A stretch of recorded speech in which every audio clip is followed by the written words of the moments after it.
and then we'll make a start. Thanks to everybody who's joined us so far. Very welcome. Just give it a few more moments there to let a few more people get on with us, and then we'll do our introductions.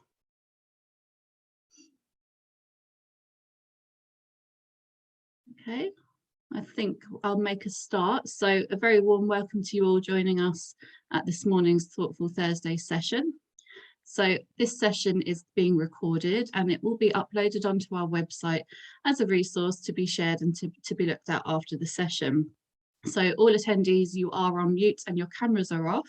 However, if you would like to contribute to the session, which we very much encourage, you can post anything in the chat box or the Q&A box, which you should find at the bottom of your Zoom screen. I'll be in the background and I'll be monitoring that. We'll hold a space for Q&A with our speakers today and our panelists, and I will field any questions you'd like to ask. So please do post any questions or contributions throughout the session and I'll monitor that throughout. I think that's probably it in terms of all of the housekeeping. So what I'll do now is I'm going to hand over to Zibby. Zibby is our Cuimhne coordinator, and Zibby is going to speak briefly and then she will introduce our speakers for today. So I'll just hand over to you, Zibby.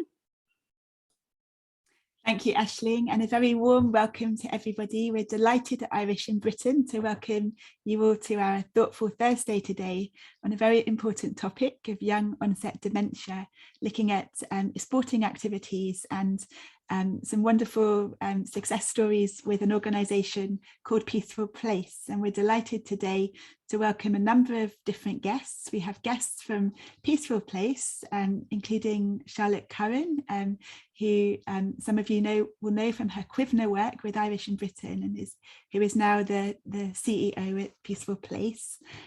Charlotte we will introduce her a bit later on. Charlotte and a number of colleagues in Peaceful Place, including Liz Burton and other colleagues that we will be hearing from today. We're also delighted to welcome Dr. Mary Tilkey, who is our patron at Irish in Britain's. There you go, you've got it. Morning, Bernard. Morning, and we're also delighted to welcome Lindsay Barrett, who is an occupational therapist who's been working on a project, Sports for Confidence, with Peaceful Place and has been awarded a BEM for her work. So welcome, a very warm welcome to everybody. I'm going to start off by handing over to Dr. Mary Tilkey, who's going to talk briefly about young onset dementia. Hi, good morning, everybody, and welcome. We've got a very limited time today to do justice to the topic of young onset dementia. But what we want to do is actually show how the sports activities project can be used not just for people with young onset dementia, but it has a much wider applicability for organisations who provide services for people with dementia. I want to say a special welcome to everybody from Peaceful Place, and it's particularly nice to be back with Charlotte. Charlotte was the ideas person behind the Cuimhne project. I just put the steady legs under it. It was an organic process, and it started near enough 10 years ago now. And some of the things went well and others didn't work out so well. And we were often winging it, but I think we were quite successful in what we achieved. So I'm not surprised that Peaceful Place has been the roaring success that it has been since Charlotte has taken over. It takes vision to do things, but it also takes a lot of courage. And that's something Charlotte has got in shed loads. So I want to start just by saying a very brief introduction to what young onset dementia is. It's sometimes called working age dementia, which I think is useful to remember that term as well. And it's defined as dementia before the age of 65. And there are about 42,000 people with young onset dementia in the UK at the moment. But that doesn't include people with young onset dementia who haven't yet been diagnosed for various kind of personal or professional reasons. And the numbers are due to increase by about 20% over the next 40 years. So it is something that we can't afford to forget about. And with young onset dementia, there are different subtypes like Alzheimer's disease, vascular dementia, and frontotemporal dementia. The thing about young onset dementia is, although it affects a much smaller proportion of the population, they're more likely to have a genetic component to it. And these are more common in younger people. There are different, it often presents quite differently to how dementia presents in older people. And there are different variants of it, such as a behavioral variant, frontotemporal dementia, primary progressive aphasia, posterior cortical atrophy. There are lots of big terms like that that we won't go into now. Just safe to say that younger people with dementia are more likely to have an atypical, an unusual form of dementia. And that means that it can be much more difficult to diagnose because it presents differently. We usually think of dementia as people having problems with their memory, and some people with younger onset dementia do have problems with their memory, but it can be things like problems understanding visual information. They may have difficulty reading, they may have difficulty judging distances. They often have problems with language and speak, not just the ordinary struggle with words we all have from time to time. They have that, but there might be long pauses when people speak. They may get their words wrong. And often one of the first things that family usually notice in young onset dementia is difficulties with behavior and people who are not able to make decisions or to plan, and they can often act in socially inappropriate ways. So these things can be difficult to diagnose, and very sadly, people with young onset dementia seem to go from pillar to post from one professional to another, and it often takes 3 or 4 years to actually get the diagnosis. What are the risk factors? People with learning disabilities are more prone to young onset dementia. The prevalence rates for young onset dementia in Black minority ethnic groups are higher than in the population as a whole. And very sadly, people from Black minority ethnic groups often have more difficulty accessing services and getting the right diagnosis and support. I have no research evidence to prove this, but I have seen considerable amount of young onset dementia in Irish travellers. I think the other thing which I've mentioned already is inherited forms of dementia are more common in people with young onset dementia. Part of the reason that it's difficult to diagnose is that the presentation, as I've mentioned, is often different to how it presents in older people. But these things, behavioral difficulties, maybe speech problems, inability to make decisions, are often seen as part of midlife events. It may be the menopause in women. It's often blamed on empty nest syndrome when children leave home. It may be down to relationship problems. So people with these problems actually don't suspect they might have dementia. And indeed, quite often professionals don't actually recognize that either.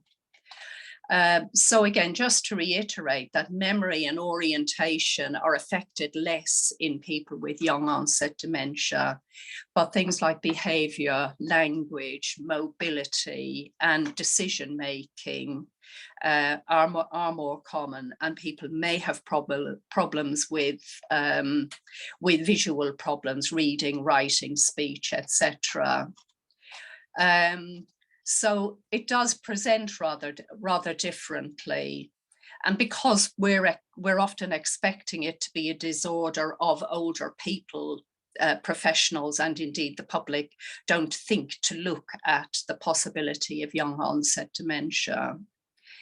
And obviously, if people are still working at that stage, or if people are raising a family, maybe looking after elders, got a mortgage, got a lot of financial responsibilities, it's very difficult for them at that time of life. And obviously, dementia at a younger age means you're likely to have dementia for a much longer period of your life. So people have to rethink that very quickly. They have to reorientate the future. Quite often, people with young onset dementia may have other physical disorders, although they may be less likely to have them than older people who get dementia. So there are many differences. There are some similarities, but there are many differences. And obviously, services that are provided for older people with dementia, the information that's provided for older people with dementia may not always be appropriate for younger people with dementia.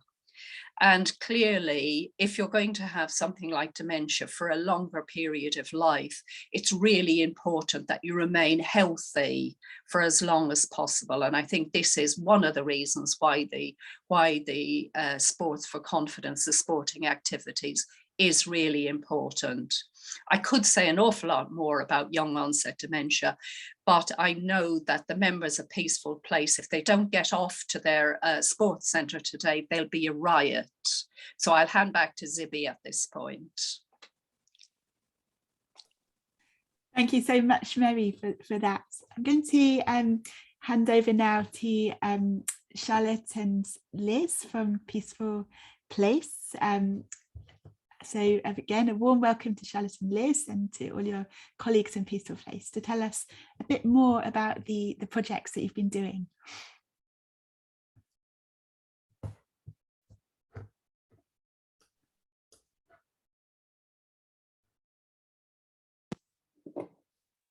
So welcome to all of you. So would you like to introduce yourselves?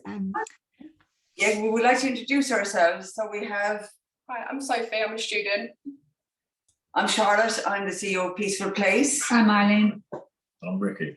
And Ricky. Eileen and Ricky are both members of Peaceful Place. I mean, it was just interesting, Mary, talking to you, and I suppose in a way we get on every day, don't we, having a fantastic activities here at Peace. Sorry, say go on, Mary, Eileen. It's very good. We have a very good system here. We can all talk to you and communicate very well. Yeah. Many problems at all. Yeah. We recently had a consultation with Basildon Hospital because they're trying to make Basildon Hospital dementia friendly. And Ricky, I'm just going to bring you in here because you talked about when you got your diagnosis. Oh yeah, yeah. Do you want to just tell him. Just talk about that? What it felt like when you got your diagnosis? What happened? Oh right, yeah, right. So you have to speak up because obviously they need to hear you. Yeah, so it's about 4 years ago. I got my diagnosis. I went to the hospital and I had to see a specialist, and he told me that I had dementia, and I didn't know anything about it, obviously. And you were working at the time? I was working at the time, so obviously he lost my job for it, and I lost my car and I lost my driving license. So I think when you have dementia, I suppose you lose a little bit, I suppose, respect. And you lose a bit of respect. Capability of doing things. I suppose really, I don't miss driving, but I've learned a lot of different things. I now write lyrics and I've got my own guitar. So music and sports. Into that and sport as well. So you're taking on other into sport, what the activities we do. You're good at sports. Yeah, It's good. it's good at sport. Yeah. Yeah. Good. Yeah. So as you can hear, Mary, I mean, obviously Ricky is only one example, and we have approximately 20 members per day attending Peaceful Place. And the importance of places like Peaceful Place, where we focus on, we're a strength-based organisation, we focused on what abilities and skills we have and talents that we can use. and that we can use. And I think the most important part or element of Peaceful Place is the peer support that our members give to each other. Yeah. New members arriving in, it's always a very scary time. Eileen is recently new, she's no longer a newbie though, but recently has joined our team. But obviously it's a very scary time, and I think when they first arrive into Peaceful Place, they think of a care facility. And for individuals who are younger, they don't need care. It's not about care. No. Would I be right in saying that? It's about having activities that are stimulating and engaging and fun. Yeah. And when I first joined Peaceful Place, Liz, I hope you can hear me there in the other room. We started off our exercises with literally just asking people to walk around the garden. Do you remember that, Ricky? Yeah. Yeah. And to get people just to walk around the garden at that time was like, this nutty woman has joined us and asked us to walk around the garden. And then obviously we met up with Sports for Confidence and Lindsay, and had a conversation with Lindsay about the need for us to have activities as a central part of our service. Again, bearing in mind that a lot of the individuals that attended Peaceful Place had stated they had not been outside the door, because I think when a diagnosis happens, fear is the next thing that comes into play. And I think families can suffocate with love, but with all the best intentions, but lots of things. You can't do this, you can't go to the shop, you can't go out for a walk, and it can become quite stifling. So we're very much focusing on enabling the families to also see the abilities and skills despite the dementia diagnosis. And I think it's at this point that I will hand over to Liz. I'm a bit worried that Liz won't be able to turn on her recorder, but I think also to mention, I mean, Lindsay will talk about Sports for Confidence, but I think it's really important to remember the success of the project for me is both the individuals who engage with it, Sports for Confidence themselves, but the worker being Liz, who has embraced this project and empowered everybody. She's shaking her head, isn't she, Ricky? But empowered everybody. But I think really the significant thing for me with you, Liz, is how you celebrate the small steps that everybody takes. Yeah. And I think it's those small steps that are taken and celebrated that encourages them to take on the next level. So I'm going to hand you over to Liz, and Mary, you're going to have to ask her questions because she was in such a sulk this morning about doing this this podcast. But obviously she's got great strengths, great abilities and great skills, but hasn't had the experience in the background to do it, which I think is even more encouraging and more kind of, what's the word? You want to praise somebody. So I'll hand you over to Liz.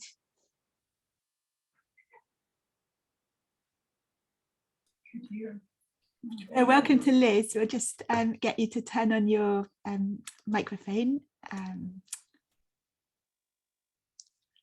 Hi, Liz.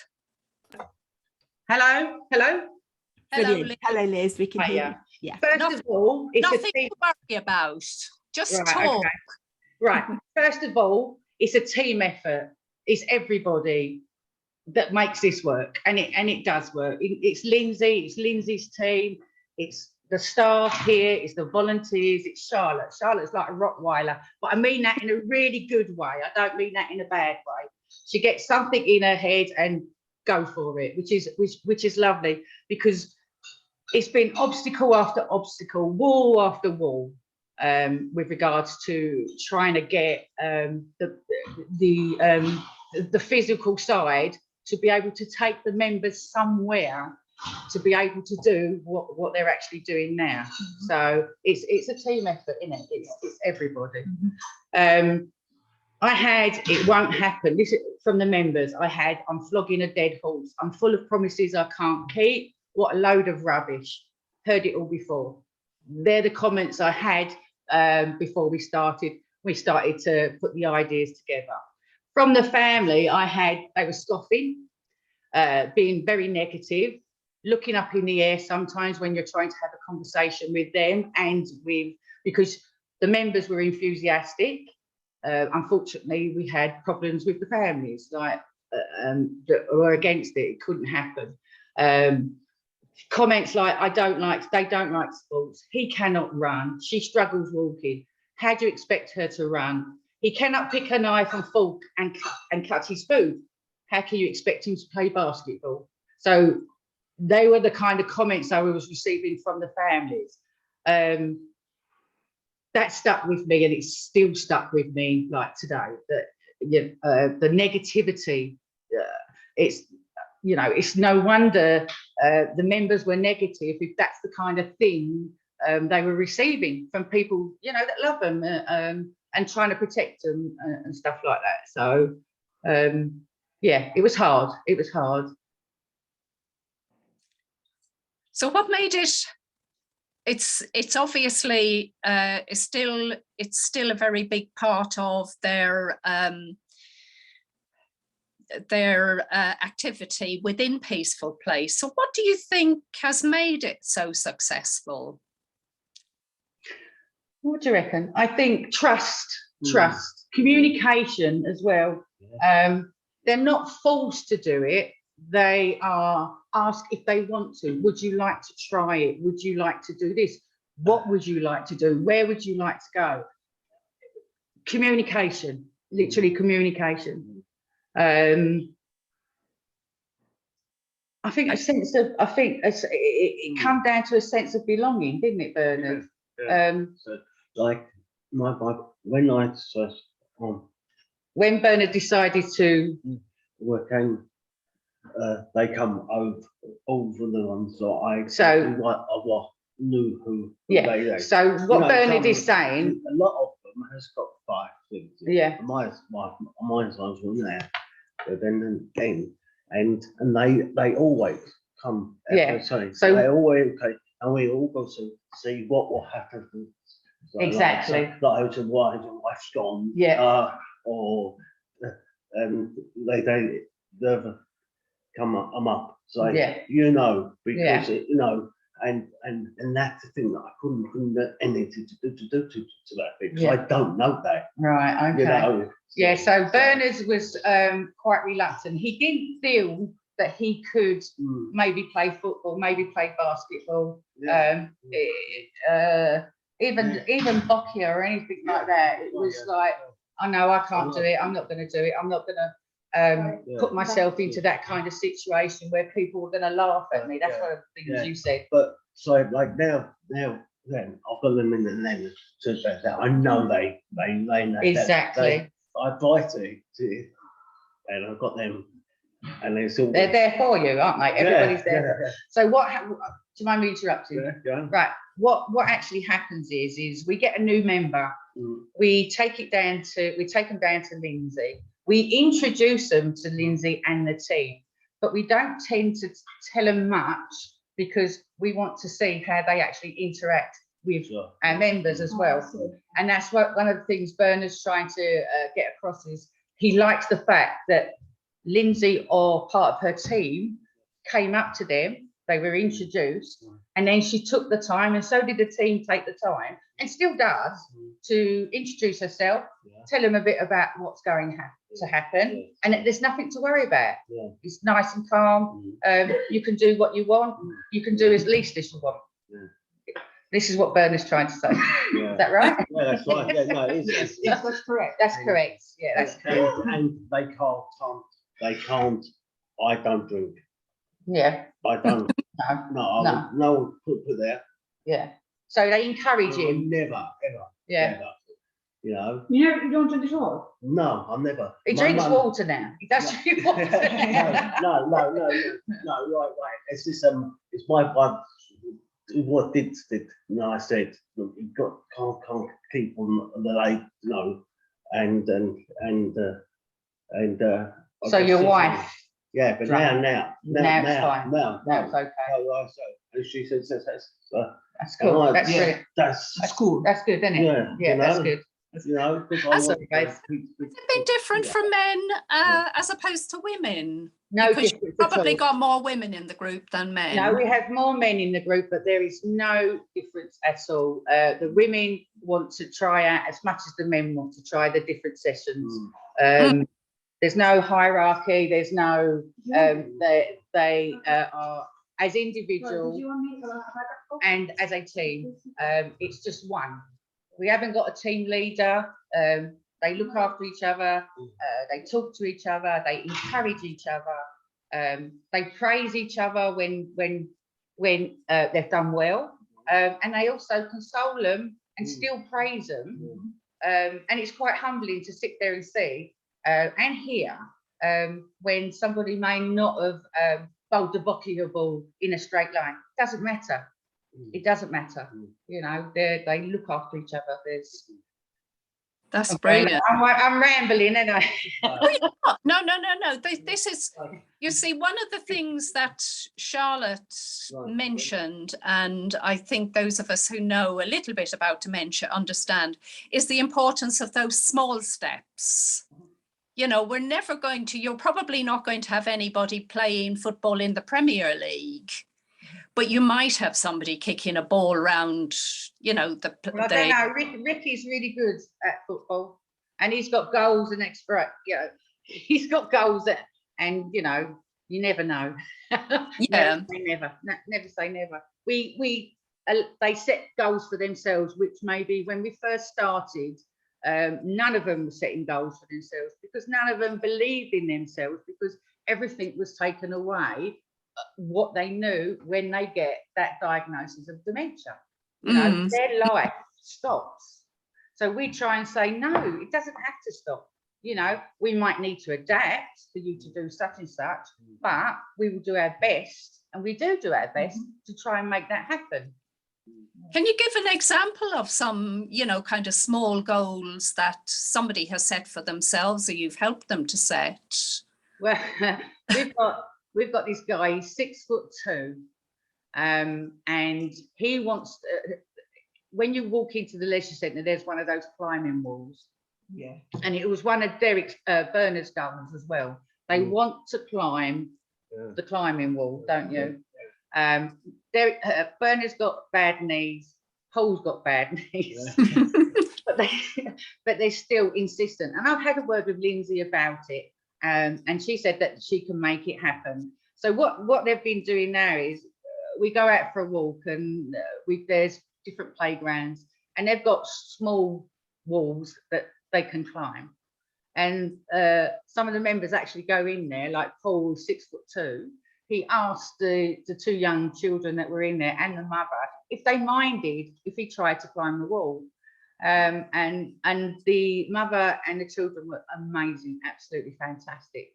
And they said, go ahead. And so he climbed that wall. He climbed up. It's a small wall, but for him, it was a massive, massive goal that he's achieved. Yeah. You know? So it's just simple, small things that lead to, exactly, that leads to another small thing and another small thing and another, to the point where they're actually saying, I can do this. I want to do this. I want to do that. I can go there. Yeah, you agree? Yeah. And how has the kind of overall atmosphere in the group changed? Well, if it has, I'm assuming it has. It has. Depression, I don't think exists here now. I know people, you can't get rid of depression. I know that, but I don't think it actually exists here. They might come in, they might be upset, they might have had their row with their wife, they might be angry with their children and that. But by the time they go home from here, they're smiling, they're happy, and whatever situation they came into has gone.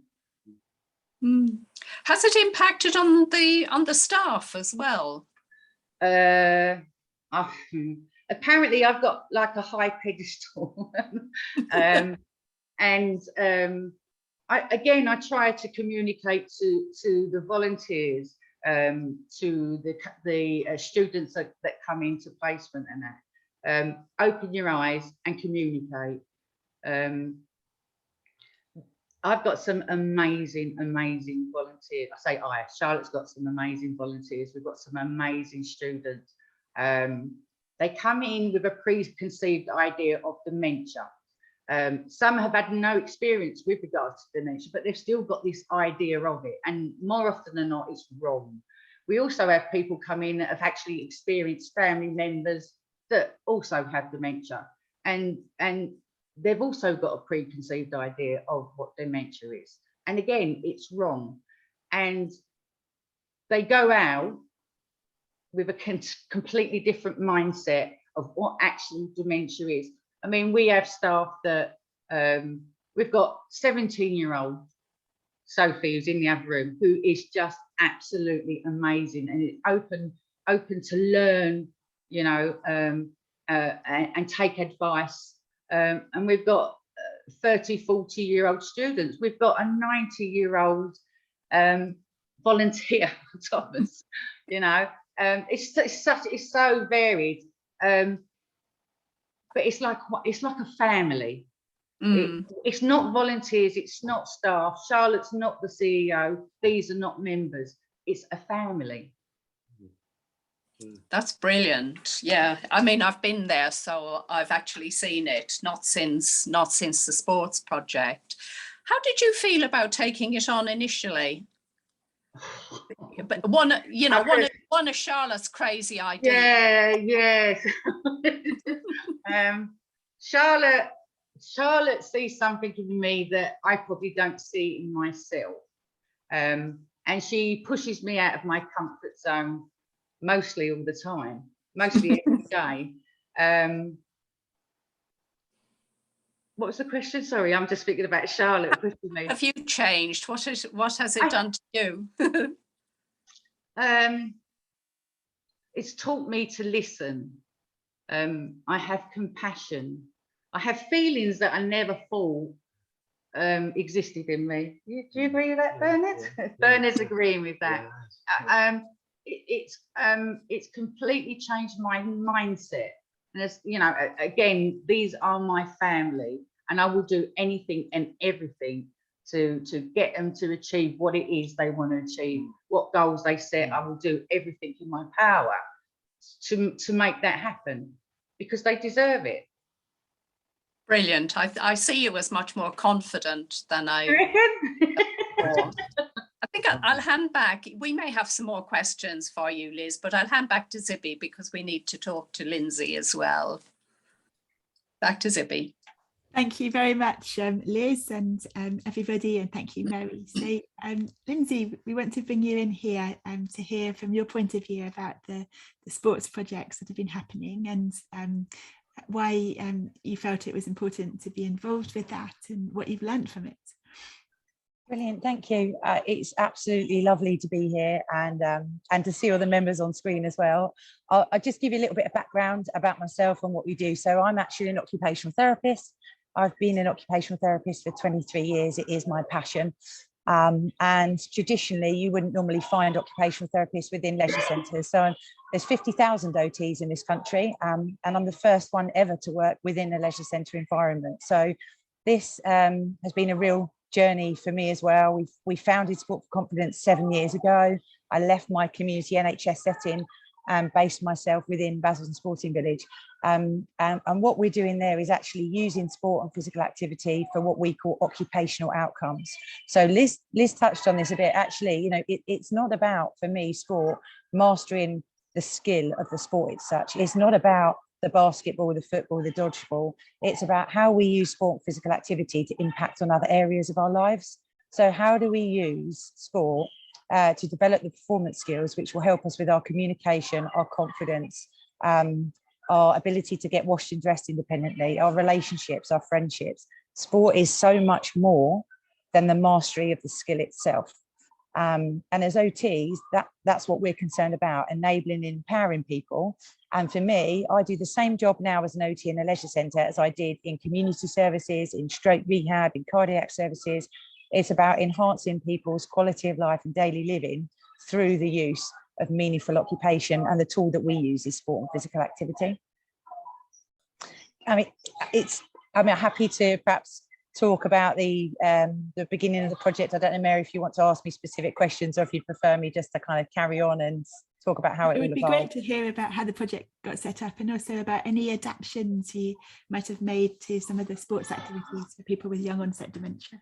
Yeah, I think so. The first thing to say is actually, I would say it's not a project, and there's a reason I would say that. So what we're doing in a mainstream leisure centre is removing labels, and working with Peaceful Place was about enabling those wonderful people that you see on the screen, and they are all wonderful, to be customers of a leisure centre like you or I. This isn't about a dementia sport project, about saying these individuals are now going to come and do sport. This was about Charlotte and Liz coming to me saying, we've got these incredible members who would like to be using a leisure facility. And I think traditionally, I have seen in my career a lot of in-house activities. I'm not anti in-house stuff, but when it comes to sport and physical activity, if you are playing catch in a lounge and you are perhaps playing football in a dining room, you are not having the full experience that you would be having if you were translating that activity in the environment in which it would normally be in, which would be in a sports centre environment. But I think because of the barriers and challenges, people often say it's safer to do stuff in-house. So they talk about, well, we do sport, but we do it all over here. And then down the road, you've got this amazing facility ready to give these incredible experiences, but it needs someone to be very brave to be able to say, we want to be there and we want to have the full experience. We don't want the diluted version in-house. And that's why I don't refer to it as a project. And I think when I met Liz and she came to the leisure centre, and I know we're singing your praises a lot, Liz, and I know you feel uncomfortable with that, but I'm going to keep doing that. When Liz came to the leisure centre and talked about the members and what we were trying to achieve, I think we were both very much on the same page, that it wasn't about a separate labelled group for these individuals where they'd come and they'd sit over here and do their thing separately. It was about, how do we ensure that these members come into the building like you or I, and they book in at reception and they have opportunity and choice. They don't just have one session they could pop to on a Tuesday afternoon, but in the same way I would look at a leisure centre and there's things on through the week, they would be empowered to be able to pick and choose what they wanted to do and come in as customers. But that does take someone to be quite brave. I met with Liz, we looked at the potential barriers and what we needed to do to remove them in the first place. And I think once we'd actually scoped out where the key problems were and what we'd need to do, that the main thing then was just getting people there, because as everybody knows here, everybody is different and everybody's experience of dementia is different. And no amount of planning is going to help you in some respects. Once you're in that sports or delivering the sport, you have to be able to be flexible and responsive and always have the person at the centre. And I think in every session we do now, when people come in, I could talk about different adaptations like the colour of the equipment or grading the activity or the way that we give instructions and perhaps more practical demonstrations or signposting, all of those things. But actually, I think the greatest adaptation that you can do is in that moment, in that hall, to be responsive to the person in front of you, because they are leading effectively their participation, engagement with activity. And my role as an occupational therapist is to then facilitate that. What do they need from me at this particular point to have a great experience? And it might not be that they need me to change the colour of the jackball in boccia. It might mean they want me to sit next to them and to throw with them or to compete with them individually. So I think that's the key learning for me about all of this. Thank you. We have a reflection in our chat from one of the people joining us. He says that they remember reading a few years ago about a man who was diagnosed with dementia. He lived in the Lake District and he took up serious walking, which increased over time from a small walk to sort of several hours a day. And in the article, it said that he felt that walking had improved his mental health and actually felt his condition improved. And that was what the article was all about. Do you recognise those kinds of changes in people that are taking part in this? Yeah, 100%. I think everybody knows that physical activity is beneficial for you. And we talk a lot, our language, about being more active. So I'd say almost a secondary benefit for the members is their activity levels is increased. So that is incredible. And being more physically active, we know the benefits of that. And having that routine and regular access to physical activity is immense. And I see that, I think on a weekly basis, I see the impact of that on the members. But I think the primary benefit that I'm seeing is that sense of belonging, that increased confidence, that removing of the labels. Each and every person that comes in has something very special about them and teaches us something as well. You know, there's no hierarchy, like Liz said. We are learning all the time from each other, and we're actually just sharing in experiences, which is really empowering. So yes, the physical activity is incredible for our physical health. And I think I've seen improvement in mobility, in strength, in activity tolerance, concentration, attention, definitely. Speech and language, I think I've seen an improvement as well. But more than that, I've seen some friendships form and confidence, and I guess a sense of belonging that would be hard to replicate elsewhere. And particularly relationships and friendships between the members of Peaceful Place and other attendees at the leisure centre. You know, we choose, in my life, I get to choose who I want to be friends with. Sometimes in service land, you get put with people and you don't get to choose your relationships anymore. But I think when they're in the leisure centre, these individuals that I see choose who they want to sit with, choose who they want to talk with. And there's some really genuine relationships forming and friendships, which is obviously amazing for people's mental health. That's brilliant. And how do you go about evaluating what's happening? How do you collect feedback, and how do people get a chance to shape the different services within the activity centre? So in terms of external evaluation, we're evaluated by Essex University. So we're part of something called the Prevention and Enablement Model, where we're trying to demonstrate that physical activity can be used in a preventative capacity, and that we can actually think about physical activity differently, like I said at the beginning, as an OT. So Essex Uni do evaluate us, and they interviewed Liz recently. In terms of the development of the sessions and what we do, when Liz talked about the goal setting and the climbing wall, there is quite a constant dialogue between the members and Liz, and then with us, about their enjoyment in the sessions, what they like, what they don't like. Equally as vocal as saying when people don't like things as they are when they like stuff, which is brilliant. And that then helps to shape what we do. So we don't ever go, let's put this on the timetable because we think it's a good idea. We would be listening to people and hearing feedback and saying, okay, this is really beneficial, this has been positive, how can we increase that experience or put something on to respond to what people want? So I know the word co-production is thrown about all the time, but I'd like to say that we are co-producing with members, but also other people within the leisure centre, what we do. And how are you sharing what you're doing with wider groups? You're in a sort of localized space, and you said you were the first OT to work in this way, really. But how can you get your brilliant practice? How do you get that message across to other people in other parts of the country so it can be replicated? So there's two parts of that. So we're now working nationally with Sport England. So we have a 2-year strategic project called Play Your Part, where we're trying to influence the curriculum for all future occupational therapists to include sport and physical activity and their understanding of how to use that. So although that's not just specific to people living with dementia, hopefully we'll have a future workforce that understands how to use physical activity in their practice. So that's what we're doing on a national level. I think on a local level, it's really important to have people like Charlotte and Liz challenging people's assumptions around physical activity and dementia. There is still a lot of what I would call inaccurate signposting in activities, and we talk a lot about dementia-friendly communities. But again, I often see people take what I believe to be a safe route when it comes to being more physically active than saying, why can't Paul climb that wall? Why can't he?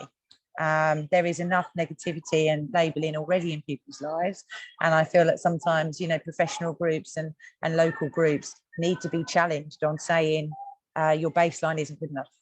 We actually need to do more than that. It's not okay to say we've put on a walk-in session once a month. That's not okay. That's not the opportunity I'm given in my life to increase my physical activity levels. So I think we need to keep challenging locally. And I think we do need to be brave, and we need to showcase the outcomes and say we need to do more. I think we need to hear the voice of people living with dementia and not have strategic people sitting up here who think they know what people want. I think we need to lift up the voices of people like the wonderful Barbara next to Liz, who danced with me on week 1 and showed me her incredible dance moves. We need to celebrate those individuals and learn from them. But there's a long way to go. So yes, this is incredible. But translating this even locally and then nationally, we've got a lot of work to do. Thank you so much, Lindsay. There's a question in the chat, which is perhaps both for you and also members of Peaceful Place. And the question is about any challenges in encouraging GPs, encouraging doctors to link people that they see to different services, activities, to the Peaceful Place Centre, for example. Obviously, the earlier people can be linked to different organisations, the better, really, isn't it? But how does that message get out to GPs? So maybe I'll ask. It doesn't. It's just a complete lack of understanding. It just doesn't. It's just we're hitting wall after wall. Social workers, GPs, consultants. It's just constant fight to get them to actually listen. And more often than not, they don't. I think I agree with Liz. The other challenge we've got is that often, when I've talked about no labels before, when you're trying to engage with GPs, there is a lot of conversation around risk, signing off forms. Is this person safe to exercise? Can this person exercise? That's an immediate barrier. In order for certain people to come to a leisure centre, there is a misconception that you need to be signed off by your GP. That is the case in a small number of situations, but not all. And Sport England released a document as part of their Undefeatables campaign, which I'd recommend people look at, to say that actually not everybody needs a GP letter to say they can be more active. And what happens is that gets used as a barrier. We can't come to the centre yet because the GP's not approved it. And in the meantime, you're waiting for the GP to approve it. You're having to pay £10 for a letter for it to be approved. And that person is sitting at home deconditioning, and their physical health and mental health is deteriorating. So actually what we're doing is creating a vicious cycle. We do need to work more with the GPs, and I think we do need to have more conversations about positive risk taking, because there is a risk involved in all of us in certain activities that we choose. And if we're waiting for a piece of paper each time to say that we can be more active, we're going to be waiting a long time. So I think, yes, there is a need on certain occasions for a GP to say, I just need to check that person is able to increase their physical activity levels, but we don't need a piece of paper to empower someone to come into a leisure centre and sit in a cafe and sharing an experience with somebody. So there is a big difference. Thank you. And Liz, you've talked about the kind of some of the assumptions that people make about what dementia might be, and how that is often that changes when people come to Peaceful Place and go out with a different mindset. People often assume, don't they, I think, he may not be very familiar with dementia, that people are perhaps experiencing memory loss and therefore not able to learn new skills or try new activities. And it sounds very much like at Peaceful Place you've been really challenging that. Do you want to talk a bit about, it would be great if you could talk a bit about some of the surprises or the new activities that people have found and enjoyed? People learning new skills or trying out something, learning something new, as opposed to practicing something that they may already have been good at. Well, as the leisure centre has gone on, our members have got physically fitter, mentally stronger, and I can't get enough for them to do now because they've passed a certain level. So I'm always on at Lindsay, we need to do more, because I want all of the members to be involved and then for it to go out further. What do you reckon, Barbara? Yeah, correct. Correct. Yeah. You're right. It's all right, they're getting a little bit I mean, if I can leap in there, Liz, yeah, are you happy for me to come in to say that with Sibby, that the different sports across just to give people an idea of what's included in terms of the different sports that people are trying, new and familiar ones. So there's something called boccia, which is a Paralympic sport. That's a seated like bowling activity. It's really inclusive, and it tends to be a good starting point for Liz and I when new people are coming along, because it's a good session to be able to see in a seated capacity how someone is actually managing with the demands of the activity. But across the week, the members come to a walking group, which is on a track, So that does involve running. So we call it a walking group so it doesn't frighten people. But Paul has sprinted against me on that track. We have hurdles on that track as well, not wanting to frighten people. There is a netball session, basketball, dodgeball, table tennis, badminton, tennis, cricket, swimming, which has been incredible. And because Barbara's there, I'm going to talk a bit about dance, but there's 2 dance sessions. There's creative dance, which is just wonderful, where we learn a routine that's choreographed, and then there's a freestyle circle where people choose their favourite song and then come into dance. But there's something called Love to Move on the programme, which people might know about. It's from the British Gymnastics Foundation.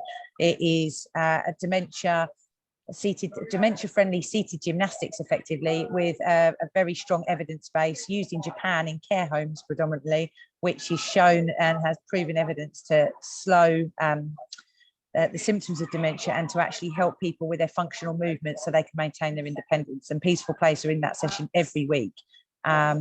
And that involves lots of activities, crossing the midline, bilateral integration, all to empower people to use both sides of their body to be able to do things like use their cutlery independently, washing and dressing activities where you use both sides of the body, even drinks, handwriting, all of those things. Love to Move, tries to incorporate so that they actually impact on people's life out of the session. So I think that activity in particular, I'd say, has been really beneficial to members, and I'm hoping I'm going to see Barbara there today. But from that as well, with regards to our members, because of their strength increase, their mental well-being has increased. We now go out for leisurely walks. We started with half a mile, which probably took about 2 hours when we first started to do it. We went out a couple of days ago and most of the members walked 2 miles. 2 miles, unaided, chatting, happy, talking to other members in the community, stopping them and saying hello, how are you? So it's increased. We now go over and we play football, we play cricket. So it's had an impact with regards to how much more our members can do because they are fitter, they are stronger. But we get, as I say, we're getting to a point where we need to do a bit more, challenging a little bit more, because there is more that these people can do, as Barbara says. And they want the challenge, they need the challenge. Do all the members participate? We have one stubborn lady who doesn't participate, who's got to the point now where she can see how enjoyable. I mean, the members are really excited to go. I'm literally having to sort of like close the door and let them out 2 or 3 at a time because they just crash out and they're just getting in the buses because they can't wait to get to the leisure centre. With this one particular lady, her breathing's not so good, but we've started having comments from her with regards to she's being left out and why is she not being asked to do certain activities. And the suggestion is at this moment is to bring somebody into Peaceful Place as well, maybe once or twice a week, and maybe do activities here, dance activities, exercise activities, to involve everybody. But I can say that every single person is involved in some way or another with regards to the different activities that are run with the leisure centre and now out of the leisure centre. We're also starting tomorrow, it's our first time, I don't know how this is going to go, but we're starting walking football. So we've partnerships up with #United, and then we've got a coach on board. So they're going to put us through our paces as well. And yeah, we're really looking forward to that. But yeah, we want to include everybody, but we want to give them that choice. If they don't want to do it, that is fine. There's no repercussions. If they do, then we'll do everything we possibly can. to enable that. Oh, it's fantastic, isn't it? It's a different place. I think so. Thank you so much, Liz. I want to come to Charlotte now, and Sophie and people on your screen. And I wonder whether you've noticed changes in the kind of the public's attitude to people living with dementia, because obviously the whole idea is that you're not just doing things in your centre, but you're going out into the wider local areas and into different spaces. Have you seen positive changes in public attitudes? And Sophie, what have you learnt as a student joining this centre? Well, I think I've learned so much more about what dementia is in general, because as people have said, you have conception, conceptions of what it was like.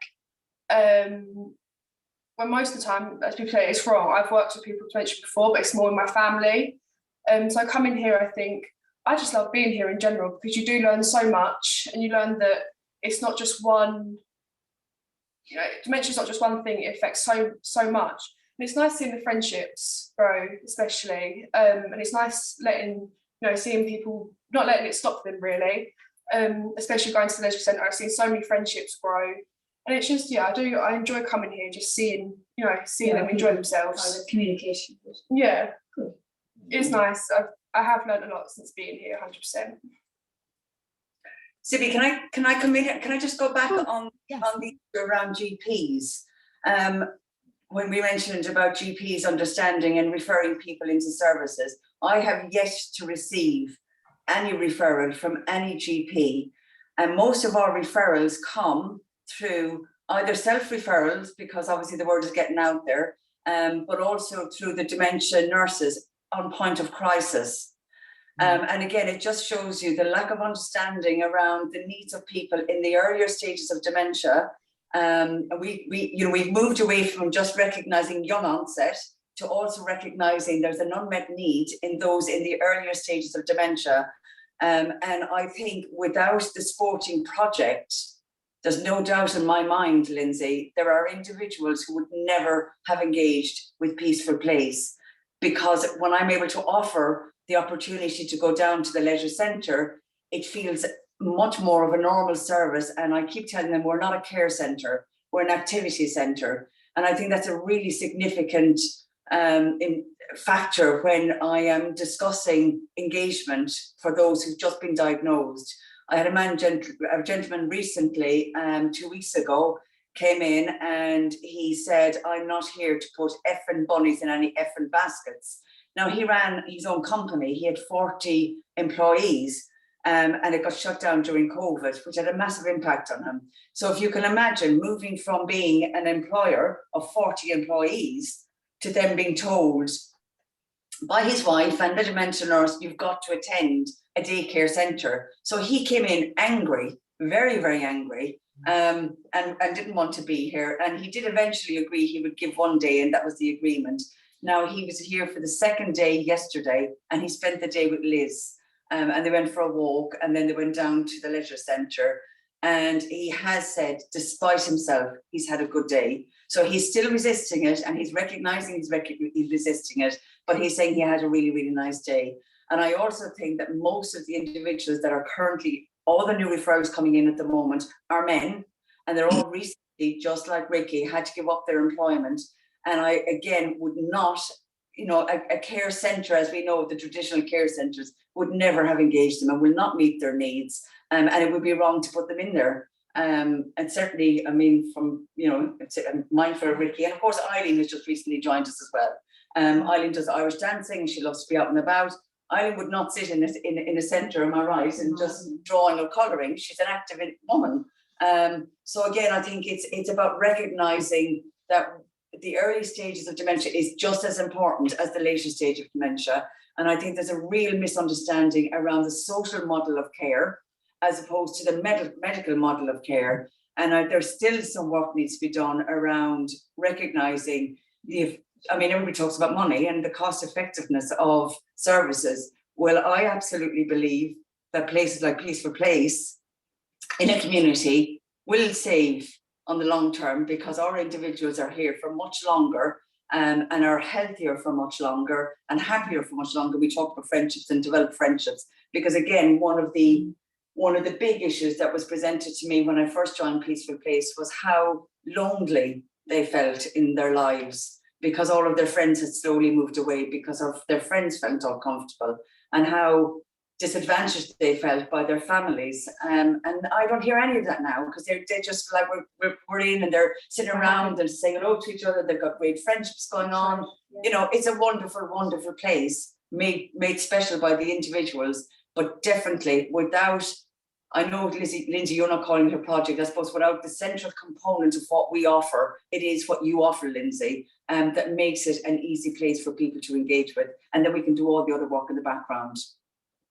Charlotte, thank you so much, and thank you to Sophie and to Lindsay, and to Barbara and to Ricky, Richard, and Bernard and Mary, and have I missed anybody? Liz and Lindsay, everybody, thank you. It's been such a helpful session, really informative, and it's also been brilliant also to hear the passion about which you speak about challenging perceptions around dementia that sometimes exist, and the importance of realising that things can change. Not too bad, I'm getting better. So thank you so much. We've reached the end of our time, and we want to thank everybody also who's joined and tuned in today, and we'll be making the recording available later so that you can listen back again if you wish, or share it with friends. But a very big thank you from Irish in Britain. I'm going to pass over to Mary to say the last word, I think. Just a big thank you to everybody. It's a truly inspiring project, and as Charlotte said, it started out as the Peaceful Place was set up to support people with young onset dementia, but what happens there is equally important for people of all ages with dementia, particularly in the early stages, when, like Ricky, it's just like a kick in the teeth. You've got your diagnosis, and you'd be lucky if you actually get a pamphlet from whoever made that diagnosis. So well done, Peaceful Place. Well done, Charlotte, Lindsay, Liz, and everybody. And the people who make the decisions at Peaceful Place, which are the members. So thank you to everybody. It's an inspirational project, and we have learned a lot from it today. Thank you all very much. Thank you. Quite enjoyed. Yeah, great, brilliant. Thank you. Thank you. Thank you. Bye-bye. Bye-bye. Bye. Nice to see you.